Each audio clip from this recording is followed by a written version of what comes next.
Good morning, सुप्रभात, केम छो, सलाम। उम्मीद है आप सब लोग बेहतर होंगे, अपना ध्यान रख रहे होंगे।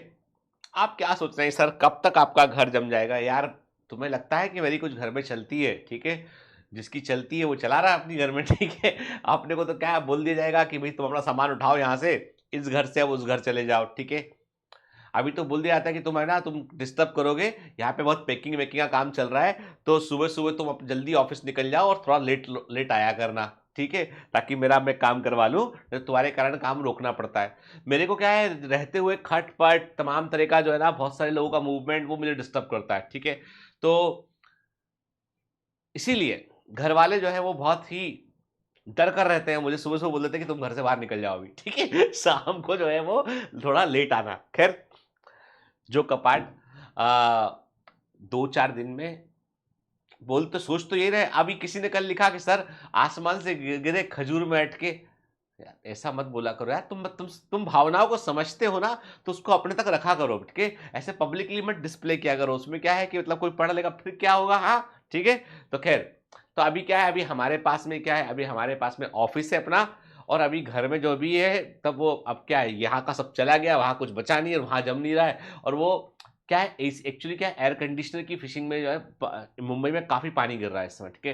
तो एसी की फिटिंग में थोड़ा डिले हो रहा है, और कुछ किचन में भी कुछ काम चल रहा है शायद वहाँ पर, है ना? जो घर लिया हम लोगों ने उसमें छोटा-मोटा काम कराना पड़ता है शिफ्ट होने के पहले, तो वो हो जाता है, क्योंकि मैं शिफ्ट होने के बाद में शायद कोई काम करवाता नहीं हूँ। मतलब ऐसा आरोप है मेरे ऊपर। तो काम की बात करते हैं अभी। काम की बात ये है कि मैं कई बार सोचता हूँ, कई बार कि आपने अच्छा ये बताइए, आप सच बताना, झूठ मत बोलना, सच बताना, ठीक है? आपने अपने ग्रैंड पेरेंट्स से कब आपने बात की है आधा घंटा? हाफ एन आवर आपने उनको एक्सक्लूसिवली, ऐसा नहीं कि सब बैठे तो वो भी बैठे हो, तो आपने आधा घंटा एक्सक्लूसिवली कब अपने ग्रैंड पेरेंट्स को दिया है? अपनी दादी को, दादा को, नाना को, नानी को कब दिया आपने? ठीक है? यदि आप मेरी उम्र के हैं, आपके बच्चे अच्छे हैं, मतलब देखो ये चैनल को तो हर कोई देखता है, तो आपसे मैं पूछूंगा कि आपने अपने पेरेंट्स से आधा पौन घंटा एक्सक्लूसिव लास्ट कब बात की थी आपने? लिखिएगा, कमेंट में लिखिएगा, ठीक है? नहीं की तो नहीं लिखेंगे, की थी, हम रेगुलर करते हैं, वो भी लिखिएगा ताकि दूसरों को अच्छा लगे, मालूम चले हाँ भाई करना चाहिए। दरअसल बताऊं को कि जो हमारे घर के जो बुजुर्ग होते हैं ना, वो अनुभव बहुत सारा उनके पास होता है। हो सकता है कई बार हमको लगता है कि यार हम तो पढ़े इतने, कि हमने तो एमबीए किया हुआ है, हमने तो ये किया हुआ, हमने तो एमडी किया हुआ, हमने बहुत फलाना ढिकाना ये सब किया हुआ, हम तो इतनी बड़ी पोस्ट पे, इतने बड़े अफसर है, इतना बड़ा बैंक के मैनेजर है, इतने बड़े कंपनी के मालिक हैं, ये क्या? नहीं, उम्र का अपना एक अलग अनुभव होता है, लोगों से डील करने का अलग अपना एक अनुभव होता है, लोगों का व्यवहार जो है ना आपके प्रति बदलता रहता है, आपके अचीवमेंट के अकॉर्डिंग लोगों का व्यवहार आपसे बदलता रहता है। पुराने जब समय के जो लोग हैं ना, वो सब तरह के लोगों से वो इंटरेक्ट किए होते हैं, उनके पास में एक सार होता है, एक्सट्रैक्ट होता है, और उस एक्सट्रैक्ट की बहुत वैल्यू होती है, बहुत वैल्यू होती है। तो हमेशा घर के बुजुर्गों को वक्त जरूर दीजिए। आपको पता है बुजुर्ग लोग मतलब परेशान इसलिए नहीं कि उनको बीमारियां हैं, बहुत बीमारियां हो जाती है बुढ़ापे में, चलने फिरने में तकलीफ होती है, डिपेंडेंसी बढ़ जाती है ना? पैसा भी कम होता है कई बार, सेव नहीं क्या होता है नहीं, अब कितना मतलब भाई आदमी 60 साल की उम्र में रिटायर हो गया, 70-75 साल का आदमी, कितना चलेगा बचाया पैसा? तो प्रॉब्लम ये है कि जो ओल्ड एज है ना, उस ओल्ड एज में सबसे बड़ी बात ये है कि आदमी को सबसे बड़ा दुख इन चीजों का नहीं है, उसे सबसे बड़ा दुख होता है उसे अकेलेपन का। पैसा कम हो चलेगा, बीमारियां तो हैं जो भी होती हैं, पर अकेलापन खा जाता है, कोई बात नहीं करता, घर में किसी के पास वक्त नहीं। जब देखते हैं बूढ़ी आंखें, जब देखती ना कि बेटा चला गया तैयार होके काम करने के लिए, बहू भी कहीं व्यस्त है कहीं पे, बच्चे तैयार होके अपने कोचिंग क्लास कहीं चले गए हैं पढ़ने के लिए, सूनापन, अकेलापन वो बहुत भारी पड़ता है उनको। मैं हमेशा कहता हूँ, घर के बड़े बुजुर्ग जो होते हैं ना, उनसे आपको कुछ सीखना चाहिए, कुछ अनुभव है। उनके पास इतनी अच्छी, मतलब मेरे दादाजी जब मैं छोटा काफी था तब खत्म हो गए थे, पर मैं उनके पास बैठता था, मुझे बहुत सारी बातें उन्होंने सिखाई, बताई। मतलब मैं अपने दादाजी को जो है वो मिस करता हूँ अभी मैं, इतनी बढ़िया बढ़िया बातें बताया करते थे वो, धर्म के बारे में, रामायण के बारे में, इसके बारे में, उसके बारे में, किस्से, अलग अलग किस्से सुनाएंगे, कहानियां कई मुझे सुनाई उन्होंने। मेरे नाना जी थे, वो भी ऐसी, तो नहीं रहे वो, लेकिन वो जनाब ऐसा करना चाहिए। वो भोपाल के थे तो बिल्कुल जनाब, वो बिल्कुल लखनवी अंदाज, वो भोपाली अंदाज बात करते थे, जनाब ऐसा करना चाहिए, जनाब ये होना चाहिए। ऐसे कभी मतलब वो छोटी छोटी उनकी एडवाइस है ना, वो जीवन में बड़ी काम आती थी। मैं आपको एक कहानी सुनाता हूँ, है ना, मतलब मेरा मन क्या से बात की जाए आपसे, तो मैं एक कहानी सुनाता हूँ, बड़ी अच्छी कहानी है। एक गांव में एक बुढ़िया रहती है, बुजुर्ग महिला, जिसको अपन यहाँ पे जो है वो बुढ़िया बोल रहे हैं, ठीक है। एक बुढ़िया एक गांव में रहती है, ठीक है। बेचारी की आंखें भी खराब होती है, उसको मतलब दिखता 5% दिखता, 95% विजन लॉस होता है, शायद मोतियाबिंद हो, जो भी तकलीफ हो, दिखता भी बहुत कम कम है उसको। बेटे बहू के साथ रहती है। वो जब 10 साल की रही होगी, तब से वो जो है भगवान शिव, गांव के बाहर एक भगवान शिव का मंदिर था, वहां रोज जाया करती थी 10 साल की उम्र से। उसकी माँ ने सिखाया होगा, उनकी माँ ने, कि रोज जाके भगवान शिव को जो है वो एक फूल चढ़ा दो, या उनको उनके ऊपर जो है वो अपना जल, है ना, जल स्नान कराते हैं, भगवान शिव को स्नान कराया करो। तो वो रोज सुबह आते 10 साल की उम्र से। अब वो 75 ईयर की, 75 साल की है।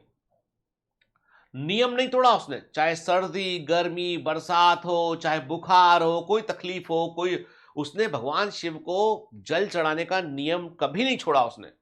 65 साल से लगातार वो काम करे जा रही, कभी नहीं तोड़ा उसने। एक दिन जोरदार बारिश हो रही होती है, बादल कड़क रहे होते हैं, बिजली चमक रही होती है। घर वाले बोलते हैं कि कहां जा रही हो इतनी बारिश में, गिर जाओगी अम्मा। बहू बोलती है, नहीं बेटा, नियम नहीं तोड़ूंगी। अपना लोटे में पानी भरती है, मंदिर तक पहुंचती है, भगवान शिव को जल चढ़ाती है वो। अब भगवान शिव जो है, इतनी कड़क की बारिश हो रही थी, तो भगवान शिव भी जो है वो नजर रख रहे होंगे धरती पे। उन्होंने देखा, उन्होंने कहा कि अरे, उनको बड़ी, उनकी जो पार्वती जी बोलती हैं, भगवान शिव की जो वाइफ बोलती है उनसे, देखो ना, 1-2 दिन ही 65 साल से ये नियम फॉलो कर रही है, और आपने क्या दिया इसको। भगवान शिव बोलते हैं, चिंता नहीं करो, मैं बात चाहता हूं। खट से नीचे आते हो, अब भगवान है, उससे बोलती है, अम्मा सुनो। भगवान, आप सच में हो क्या, कि सपना देख रही हूं मैं। देखो भाई, भगवान सामने आएंगे तो अंधे को भी दिखाई पड़ेंगे वो। 95% विजन लॉस था, लेकिन उसको भगवान साफ दिखाई पड़ रहे थे।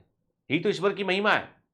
बोलते कि तुमने आज तक एक भी दिन नियम नहीं तोड़ा है, तुम्हारी कंटिन्यूटी लगातार बनी हुई है। तुमको मैं एक वरदान देता हूं, मांग लो क्या मांगना है। एक एक वरदान तुम्हें मिलेगा, मांग लो। तुम क्या मांगते हो, चलो क्या मांगोगी बताओ। बुढ़िया कंफ्यूज, भगवान शिव सामने खड़े हैं, बोल रहे एक वरदान मांग ले, क्या मांगना है, जल्दी से मांग ले। बोलती है कि हे भगवान, मैं 75 साल की उम्र की हूँ, थोड़ा सोच समझी मेरी कमजोर है, क्या मैं घर जाके अपने बेटे बहू से डिस्कस करके आ जाऊं। भगवान कहता ठीक है, मैं रुका हूं, मैं इंतजार कर रहा हूं, तू जा घर, अपने बेटे बहू से डिस्कस कर और आ यहां पे। अब वो पहुंचती अपने घर, जाके बताती पूरी कहानी कि भाई मैं वहां पे भगवान शिव प्रकट हो गए हैं, और उन्होंने कहा है कि एक वरदान है।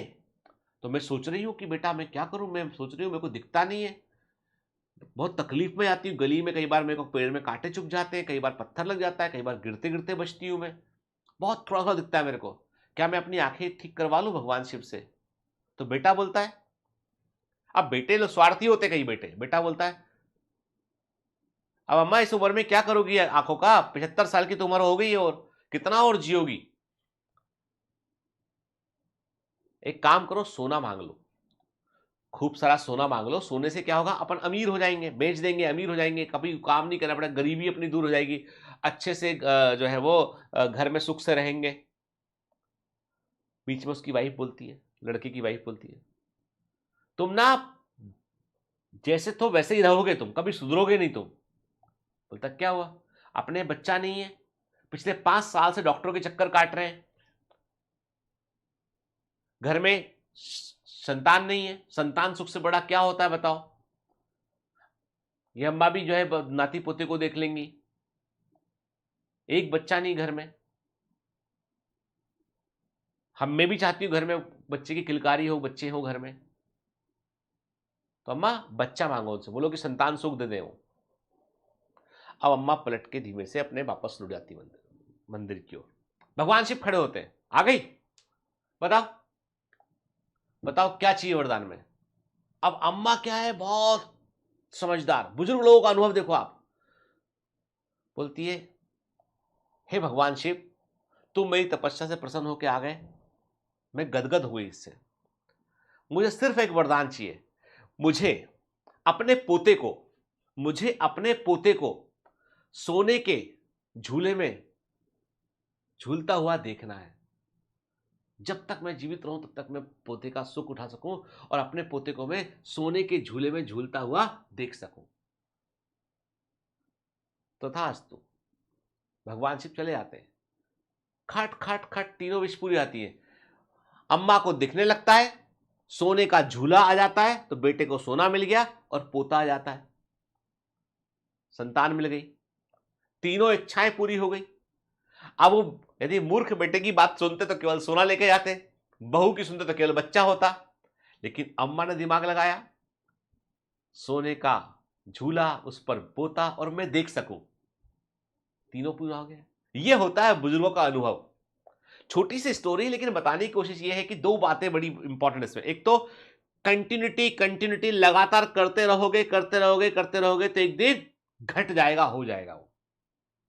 और दूसरा समझदारी, ऐसा करो आप कि सब सध जाए, ऐसा करो कुछ। इसलिए बुजुर्गों का सम्मान करना सीखिए। चलिए मिलते हैं कल दोबारा। Have a great day, all the best, bye bye.